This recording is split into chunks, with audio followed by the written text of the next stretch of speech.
देखिए, गैर व्यापारिक संगठन accounting for not profit organisation के अंतर्गत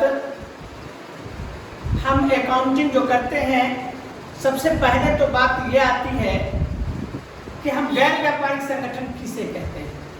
तो ऐसे संगठन, ऐसी संस्था जो लाभ कमाने के लिए नहीं बल्कि सदस्यों और समाज की सेवा करने के लिए स्थापित की गई है, हम उसे गैर व्यापारिक संस्था या संगठन कहते हैं। हम इसके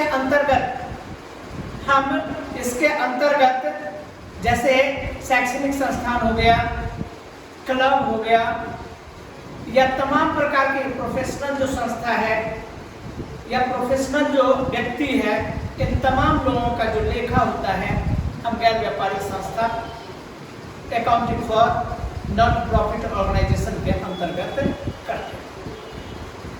आइए हम इसमें आपको बताते हैं कि अकाउंटिंग इसमें हम करते कैसे हैं। तो ये अकाउंटिंग फॉर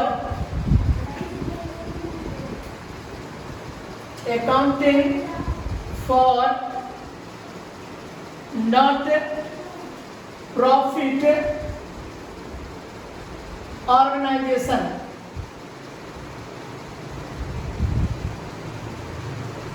इसके अंतर्गत हम जो अकाउंट बनाते हैं, हम तीन वो इसमें अकाउंट्स आती है। एक आता है receipts and payments account.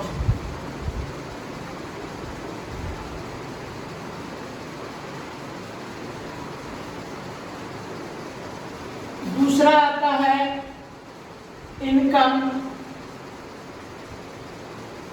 And expenditure account, और तीसरा बैलेंस शीट।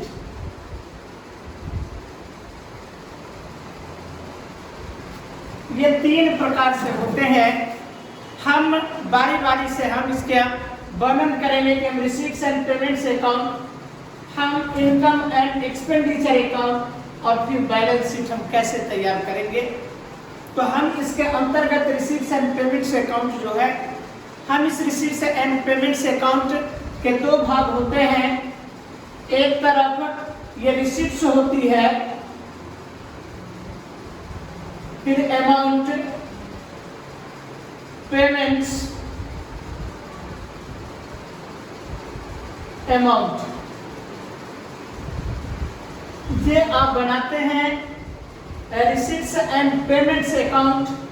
इसमें हम बारी बारी से यहाँ पर किसी भी प्रकार की जो प्राप्ति होती है, किसी भी प्रकार का जो रिसिप्ट्स होता है, हम इसे इसके डेबिट साइड में दिखाते हैं, और किसी भी प्रकार का जो पेमेंट्स होगा हम उसे क्रेडिट साइड में दिखाएंगे। चाहे ये रिसिप्ट्स रेवेन्यू रिसिप्ट्स हो, चाहे ये रिसिप्ट्स कैपिटल रिसिप्ट्स हो, हम इसे डेबिट में दिखाएंगे। चाहे वो इस वर्तमान वर्ष का हो, करेंट ईयर का हो, प्रीवियस ईयर का हो, या फ्यूचर वर्ष का हो, यदि इस साल में प्राप्ति हो रही है तो हम इसे रिसिप्ट साइड में दिखाएंगे।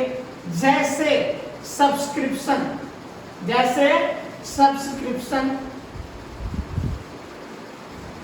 जैसे डोनेशन, जैसे आप मान लीजिए कि कोई चीज बेचते हैं तो सेल ऑफ बुक्स, मान लो कि सेल ऑफ फर्नीचर, etc। आप किसी भी प्रकार की प्राप्ति को हम डेबिट में दिखाते हैं, रिसिप्ट्स में दिखाते हैं, और ठीक उसी प्रकार से किसी भी प्रकार का जो पेमेंट्स है, चाहे आप वेतन दो, सैलरी, चाहे आप किराया दो, रेंट, चाहे आप कमीशन दो, चाहे आप प्लांट खरीदो, चाहे आप मशीन खरीदो, इसे और लास्ट में रिसीट्स एंड पेमेंट्स बनाने का मेन उद्देश्य एक निश्चित समयावधि के अंत में हमें ये शो करना है कि हमारा बैलेंस क्या है। Balance Sidhi cash in hand या कैसेट बैंक क्या है, यही शो किए जाते हैं।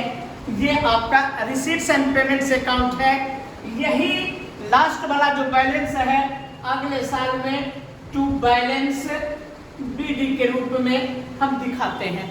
तो इस प्रकार से हम आपको बता रहे थे कि गैर व्यापारिक संस्था, गैर व्यापारिक संगठन के अंतर्गत 3 गो जो अकाउंट्स होते हैं, जिसमें पहला रिसीट्स एंड पेमेंट्स अकाउंट, और रिसीट्स एंड पेमेंट्स अकाउंट के डेबिट साइड में बाएं साइड में हम रिसीट्स को दिखाते हैं, दाहिने साइड में हम पेमेंट्स को दिखाते हैं। और इस रिसीट्स एंड पेमेंट बनाने का मेन उद्देश्य कि एक निश्चित समयावधि के अंत में कैश या बैंक का कितना शेष है, इसी को प्रस्तुत करना ये रिसीट्स एंड पेमेंट्स का काम है। इसके बाद हम आगे आएंगे इनकम एंड एक्सपेंडिचर की तरफ, लेकिन आज की कहानी हम यहीं समाप्त करेंगे।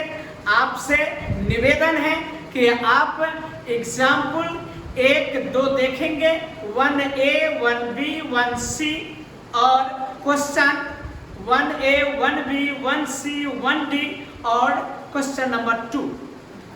धन्यवाद।